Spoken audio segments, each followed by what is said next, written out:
Welcome to another episode of the Let's Think About It podcast. I'm your host, Coach Mo, and I'm here with other exciting guests. My main man, Chad Hufford. He's coming from the financial industry. He's going to drop some nuggets. Chad, what's up, brother? Mo, I'm just happy to be here. It's a blessing to be able to talk to you and your audience, and hopefully we can offer them some encouragement and some education as they plan out their life.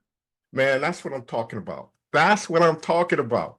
But first, before we dive into this, where you calling in from? What part of the country? I'm here in Anchorage, Alaska, so you might be wondering why I still got my sweater on and all that. Yeah, it's barely 60 degrees here. We still haven't had summer yet. It's still springtime weather. But yeah, I'm up here in Anchorage, Alaska. Born and raised? Born and raised. Yes, sir. Wow. Wow. Okay. Tell me one great thing about Alaska so I can get out there and visit. I would say it is the untamed wilderness that I love about it is, yeah, we live in a city with all the creature comforts and all that, but there is so much that has been just untapped and untouched by man, and just beautiful views, amazing wildlife, and it's still the last frontier. And that's one of the things I love most about it. Man, that's great. That's great. I'm really happy to have you here because I'm really waiting, dying to tap into your knowledge about just the financial planning, the industry, whatever you want to talk about in that regard. But first, tell my audience about your career path and how did you get to where you are today? I actually did not intend to get into this line of work. I grew up in the financial industry. My dad was in finance for many years, retired in the late 90s, and coached a lot of people. I saw the impact that investing and good financial stewardship can have in somebody's life, but that wasn't what I thought my calling was going to be. But he taught classes in our church, financial classes. He worked with a lot of his own personal clients and just helped them build better futures with more clarity and confidence. And I always appreciated what he did for people, and I was really proud of him. But I was going into medicine. That's how I thought I was going to change the world. And my why has always been to help people create the best version of themselves and to live in more freedom and abundance. And I just thought being able to put people back together again physically was going to be the way that I would do that. But some things transpired, and I felt like a nudge. At first it was a nudge in another direction, and then that nudge got stronger, and I realized that everything that I wanted was in this field, and I could have just as much impact, if not more, doing this than going into medicine. And one of the surgeons who was mentoring me was like, one of the tough things about surgery, Chad, is you put people back together, but you can't keep them from self-destructive tendencies. You can't change how they're living their life. And you get somebody who maybe gets into a car accident, DUI, something like that. You might be able to save their life on that day, but can you really change it? And he said, I know how you operate. That's going to be hard for you. But with financial coaching, with financial planning, Mo, we're not just trying to help people find better investments. We're trying to help them become a better investor. And it's a personal relationship. Like, we're working not just on the investments in the financial plan, but helping that person become a truer version of themselves. And it's been a way that we've been able to impact lives and change not just financial trajectories, but really change how people's lives are lived. And that was something that, again, I saw my dad doing. And I've noticed that when people feel empowered in their finances, and when people feel like they have a clear path in their investing and their financial plan, that confidence, that clarity, it has a ripple effect into other areas of their life. So I'm just blessed to be able to do this, be able to change people's lives through finances. Man, I'm with you. I follow you, man. I really do. So here's my first question. The person that's check to check, never invested, fear of losing money, how do you work with your clients to start to shift that mindset? For people who are check to check, which is most people in our country right now, is most of our society, paycheck to paycheck, before we start building their financial house, we want to get a little bit of distance between them and life. So you think about like you want to build this financial house. That's what's going to keep you and your family secure in the future, but you don't want to build that financial house in the middle of a forest fire. So we might need to pay off some debts and decrease some liabilities first, get ourselves in a safer financial situation so we can start building. So for some people, getting on a budget might be the first step, paying off some credit cards, some student loans, and like I said, getting some distance between them and life. And once they get their debts paid off, then we want to build up a little emergency fund. Because the last thing we want, once somebody has done the hard work to get out of debt, is to have to borrow against a retirement account or take on credit card debt or something like that because life happened. A car needs to be replaced, a kid broke their arm, whatever. There's one of the golden rules of compound interest, compound returns, is to never interrupt it unnecessarily. So we don't want to pull our money out of our investments. We want to, just like a tree planted in an orchard, you just want to let it sit, let it grow. But we also don't want life events to cause us to need to pull that money out of those things. So to circle back and wrap that question up with a tidy bow, get out of debt, get on a budget, and get an emergency fund in place. Yeah, but then how do you work on that mindset though? Because it's easier to say that. Pay off your debts, save your money, and have a plan and things like that. But when a person has a scarcity mindset, how does your team take it to that depth to help them? One of the things we try to do, Mo, is introduce people to their future selves. Get them to Mm, start thinking about who they want to be, what they want to be doing, and ultimately what they want to become in the next 10, 15, 20 years. Because we don't have a very good, as a general rule, we don't have a very good relationship with the future versions of us. And in fact, we often treat that person like they're a completely different individual.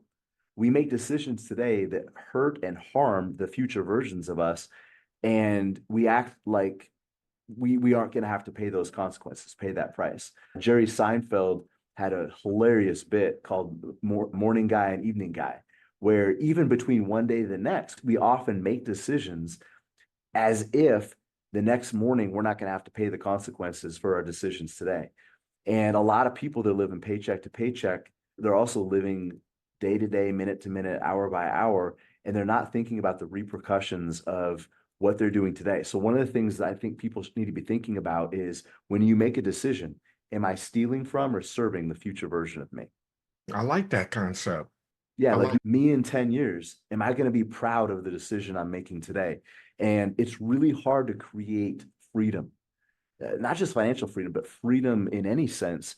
When you have debt, you're literally paying in the future for decisions you made in the past. And it's really hard to feel independence, to feel freedom when that's what you're doing. and it's hard for some people to see what that future self is because you're living in day to day, being reactive, being reactive to the day to day, right? Consistently putting Yes. out fires, right? And not taking a moment to pause to say, what is my future? What am I really trying to aspire to be? What is that next step, right? And being able to pause, take a couple of steps back, seek guidance, whether it's around your finances, whether it's around anything in life, just always having that person to speak with. That's the value of what I love about coaching, whether it's life coaching, whether it's leadership coaching, financial coaching, it's always that person that's there, that's credible to help you step by step along the way to create those milestones towards success. So when I think about the work that you do and what you're doing to create milestone success for your clients, right? That's got to be an empowering feeling.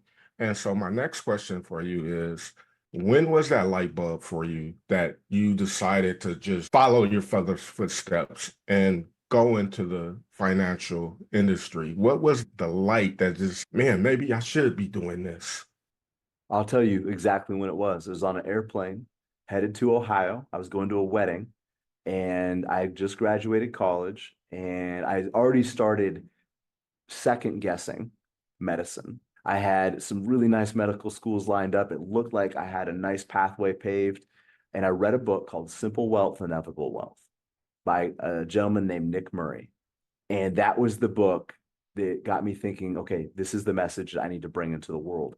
And it is a very simple wealth, inevitable wealth. That's the name. And it's simple things that most people won't do. And you talked about coaching, Mo, and that's what I love about this job is we're coaching people. You and I are doing it in Yep. different ways. We're coaching people to Yep. help them become better versions of themselves. We're not reinventing the wheel. We're just getting people to do the simple, difficult things that most people aren't doing. And what I've seen in life and in finances, it isn't what you do one day that makes a difference or the biggest difference. It's the little things you can commit to every day and holding people accountable, that being an accountability partner, because the people that find success in life aren't necessarily doing things completely different than everybody else, but they're doing consistently what most people only do occasionally. They're doing the simple but difficult things like getting up early, eating healthy, going to the gym, spending time with their spouse, being intentional with their kids, saving money, all those things that people might do every now and then, but successful people do them consistently and with diligence and sometimes even with tenacity. And there's no secret. And that's what this book reminded me. I already knew this. There's no secret to building meaningful, sustainable wealth. It's simple. But simple things aren't necessarily easy, especially when you have to commit to them for a long period Yep. of time. And that's when I felt my calling. I was like, this is the message I need to bring to the world to be a source of hope and inspiration, but also accountability to be able to encourage people when they do feel like taking a break. They feel like giving up. They feel like going off the path to keep them going and keep them heading in the direction that they need to go. How long have you been a financial coach? 17 years. Got my 17 years. Okay. Yep. Got my financial licenses in 2007 and started doing this full time in 2008. In the middle of the financial crisis, you remember 2008, Yep. 2009, biggest financial crisis we've seen since the Great Depression, worldwide global financial meltdown. People were scared out of their minds. And I'll be honest, Mo, they weren't super excited about talking to some punk kid with a biochemistry degree. But that's what I had to offer. And the people that chose to engage me and do life together with us, there's still even 17 years later, some of the best clients we have. That's amazing. What separates your company? What separates Veritas Wealth Management from your competitors?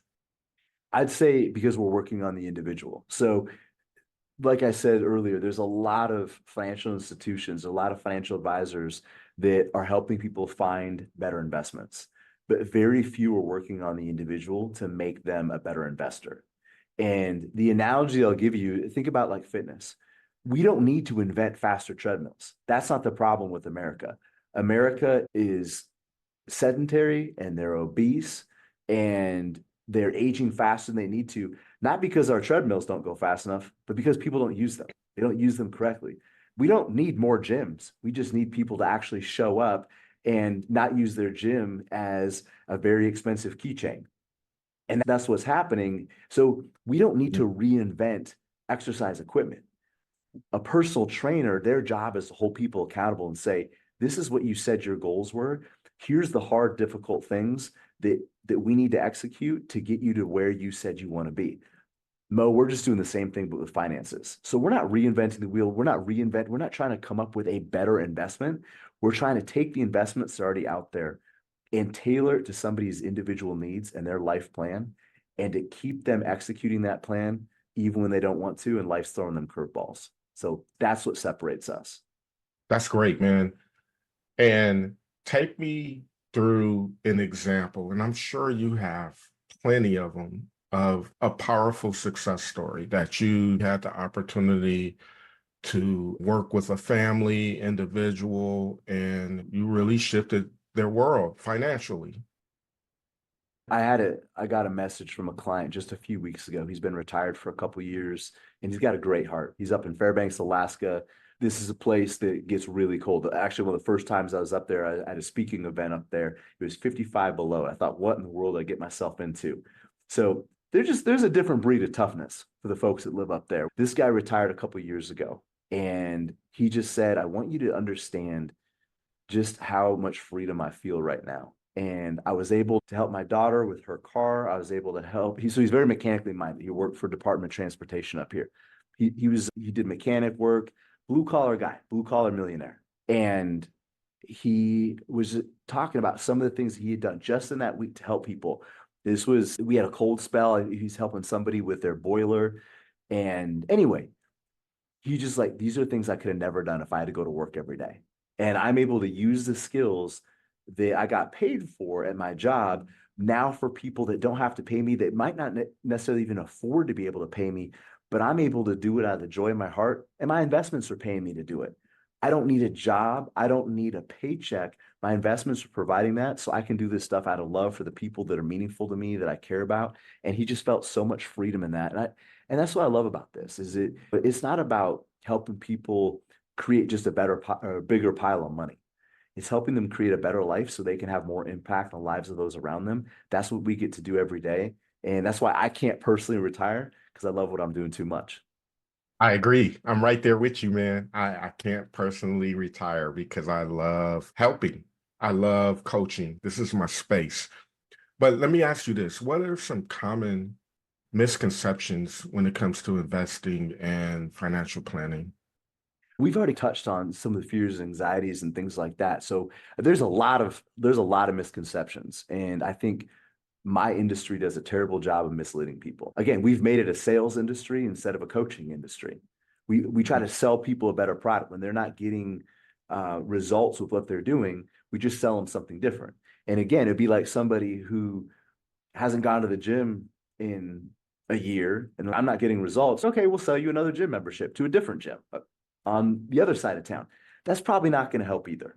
So one of the things that I want to remind people of is they have the opportunity to be in the driver's seat of their life. They have the opportunity to take control of what they can influence. And my industry, the financial services industry, focuses so much of our attention on things people can't control. We tell people to worry about the market, worry about the economy, try to guess which direction it's going to go next, worry about interest rates, worry about who's sitting in the White House, all these different things, worry about wars. And all those things, are they important? Yes. Do they have an impact? Absolutely. Can we control any of them? No. Can we even slightly influence them? Other than voting, we can't. And even voting is a very small bit that we can influence there. So if we look at the whole grand scheme of things, Mo, of what we can influence in the financial area, most people focus on what they can't control, and then they end up missing what they can control. And we're trying to flip that, because I believe, yes, all those things matter, but the biggest variable to somebody's success or failure in life, not just in finances, is their habits, their choices, and the behaviors that they commit to every day. Those are the things that are going to make or break their financial trajectory. So that's what we focus on. Yeah, that's awesome because when you talk about the market and all of these reports, that's what ultimately creates the fear. And people panic and they're like, let me pull my money out. I need to pull my money out, right?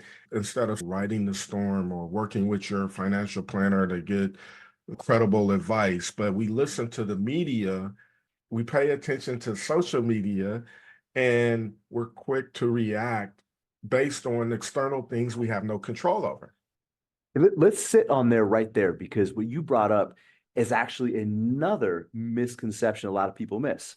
So let's say that you're investing and you're just a couple years away from retirement in 2022 and the market goes down like 25%. And most people want to do exactly what you said. They want to flee. They get scared. Right. They're focusing what they can't control. And when we focus on what we can't control, we can actually create a state of learned helplessness where we feel like there's nothing that we can do. But just writing it out, that is taking control. It's saying, I am choosing not to react. And here's what's also cool about that. So when we talk about investment fluctuations, and this is, again, this is another big misconception, people treat volatility like it's the enemy. And I get it. Volatility is uncomfortable. So is running and eating broccoli. but they're good for us. And volatility is that temporary uncertainty.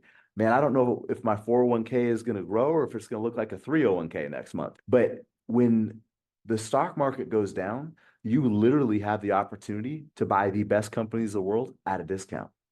Most people are looking Yep. at that as this is a catastrophe. This is a disaster. We call a market crash. When anything else it goes down in price, we call it a sale. Yep. And people run towards it. But when the best companies in the world go on sale, we flee the other direction. So that right there is something that people miss because they've given up their control. They focus on what the market is doing instead of being like, okay, market's down. This hurts. This is uncomfortable. It doesn't have to harm me though. And I'm going to take this opportunity to buy these companies, buy these businesses on sale because I know Yep. that they're going to come back up eventually. Talk about the other misconception, because I know this is one too, that you need a lot of money to become an investor. Tell us about that misconception that Oh, most people like carry that too. so let me touch on a couple things there. Number one, everybody's an investor. Everybody is planting seeds for their future. We're either investing in positive things or negative things. And everybody is investing in their future one way or another. Some of us are investing harmful seeds that are going to be toxic. And some of us are investing good seeds that are going to produce and reap a bountiful harvest. So you don't get to choose whether you're an investor or not. Everybody listening to this show is an investor. You just get to choose whether you're an effective one or not. And the other thing that I want to point out is when we've already used a couple like gym analogies, right? So it's be like somebody saying, I know I need to start going to the gym. I'm gonna wait till I'm a little bit stronger before I go. No, you go to the gym to get stronger. Or man, I want to lose a little bit of weight before I go to the gym. I get that. You want to be comfortable in your clothes, whatever, before you go, but that's not how it works. You got to step into that uncomfortable area. You got to get outside your comfort zone and just begin. And the cliche is true though. Like the longest journeys begin with a single step. So you have the opportunity, even if it's 401k at your job or a Roth IRA, it might only be $50 a month, $100 a month, but you can put something in there and you start creating the habit of Yep. paying your future self. And what you do is you create a tangible reminder, not to remind other people, but to remind you, I'm the type of person who cares about their future. I'm the type of person who makes sacrifice today for a better future tomorrow. And there's a lot of power to that. So you might not be able to start with a big step, and that's okay, but start. There's an old Chinese proverb that says the best time to plant a tree is 20 years ago, but the next best time is today. That's nice. That's dope. How do you help a person shift their mindset, right? When, and I know you touched on this, but they feel as though they lost money. And so they feel as though they're a failure and they don't trust investing. How do you work with those clients and reshape their mindset in that regard? First of all, before I answer that, I just got to say your questions are excellent. I really appreciate this because you did your homework and you took the time to think of some really good questions. That's a huge one. How do you shift somebody's mindset? How do you get somebody to look at an old problem in a new way so they could create new solutions? That's what you're Yes. asking. And Yep. that's so powerful because what ends up happening is a lot of people just keep repeating old behaviors.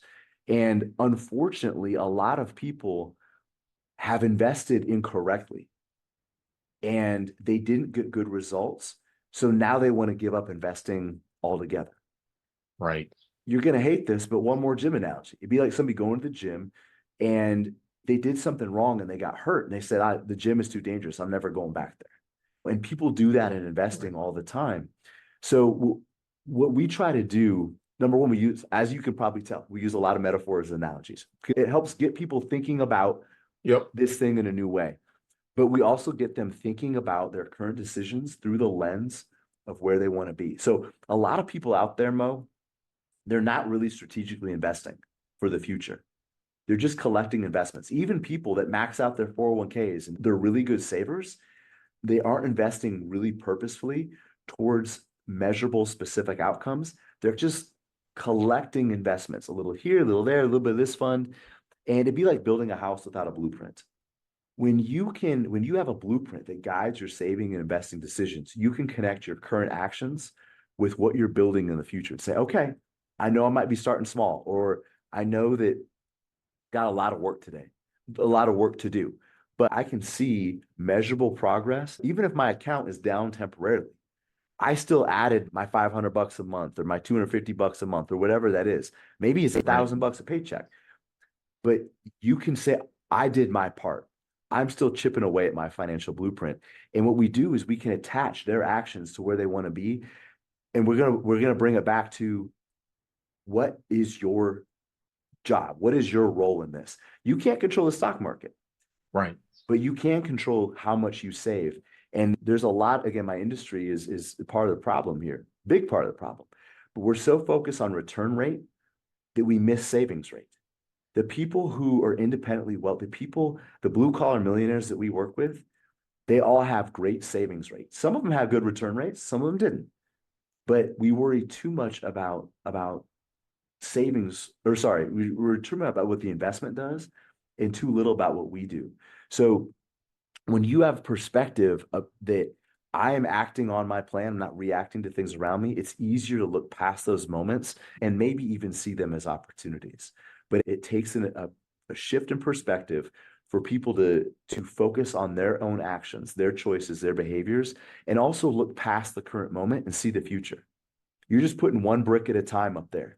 And you know what? Sometimes the storms come and it doesn't seem like you're making much progress, but that's not up to you. You go put one more brick up there. And eventually your financial house is going to take shape. I want to tap on this for you because I'm sure this is powerful in your approach. Just talking to you, I'm going to go into the relationships that you have with clients and things like that, because I feel that can be a misconception as well. I'm investing with you, right? And you take my money, I invest, but then I don't ever hear from you. And then my patterns get off. I start pulling money out, whatever, things happen, life events happen. I start taking money and now I'm off track. But my representative who signed me up or was supposed to be my agent or whatever, nowhere to be found because he got the commission and he's off to another client and he's off to another Mm-hmm. client. But then here I am, I lost money, I'm off track, but I'm not in contact with you because my agent has so many clients that he doesn't even tap into me when he sees things as off base. Tell me the importance of your company and the relationships that you have with your clients. No, it's absolutely vital because people have to understand that we care more about them than their money. And that's why we don't charge commissions. Our success is directly tied to the success of our clients. As their investments, as their plan does better, we do better. So we're all on the same side of the table, which is really important because when you get somebody, again, let's say they're getting close to retirement and say they've got $1 million in a 401k, it goes down to 900,000 or 800,000, they're getting scared. We're feeling it too. They see it on their paper. We see it in our paychecks. And it'd be like being in a plane and you're going to a destination, you're excited, but you hit this turbulence and it gets scary. If the pilot is right there next to you saying, we're getting through this together, we knew this could happen, we've got contingencies, that's way different than getting a phone call from somebody on the ground at air traffic control saying, you guys are fine up there. You're good. Like we're in it Right. with them. And what that does, you didn't use these words, but what you talked about is relationship capital. And I'm very analytical. Like I said, I have a degree in biochemistry. I love charts and formulas and all that stuff, but that's not how human beings operate, especially not under stress. So when something happens to somebody, and it might not be a market event, it might be something small just in their life, and not small to them, but like a very focused thing. Maybe they're going through a divorce. It's only affecting them. It's not a recession. It's not like their company's getting bought out and they feel very alone in that. Maybe it's the death of a loved one. Man, I was just last week, I was at an event, was sitting with a client who's diagnosed with cancer in his 50s and sitting there, oh man, sitting there with his son and I'm gonna get choked up.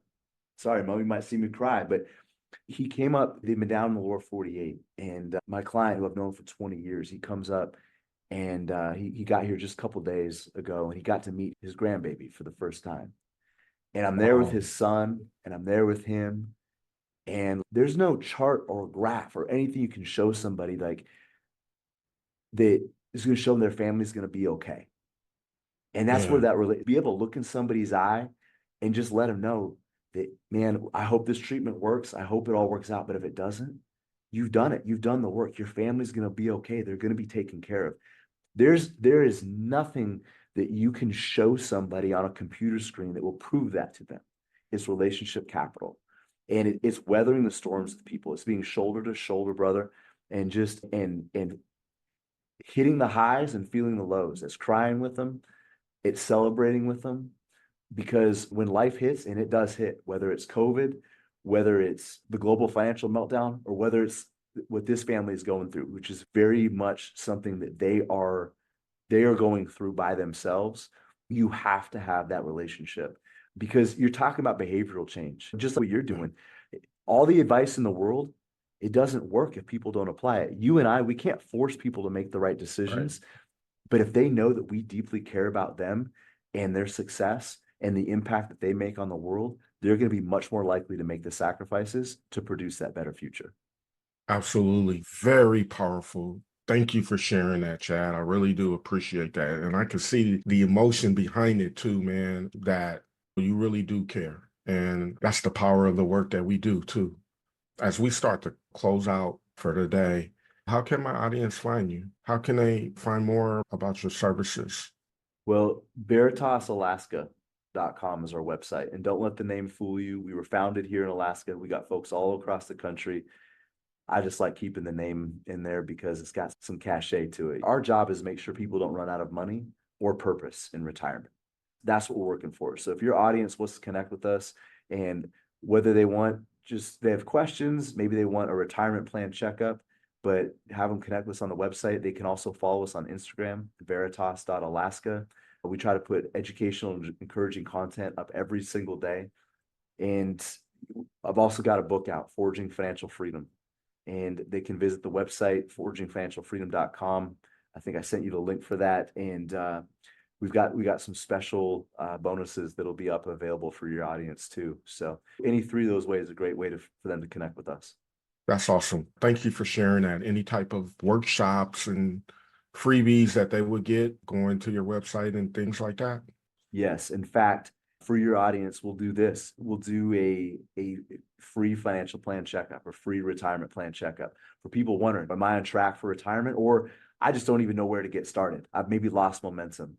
Have them email ask@veritasalaska.com, ask at veritasalaska.com, and put financial checkup or retirement plan checkup in the subject. We'll take care of them.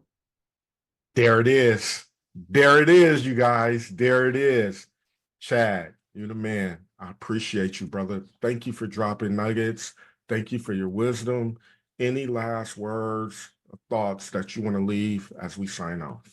First of all, I just want to thank you. It's been my pleasure to be on here to talk to your audience, to invite me into your circle. It means a lot to me. I love this conversation. What you were doing is powerful. You're changing lives, and it's been an honor to be a part of that.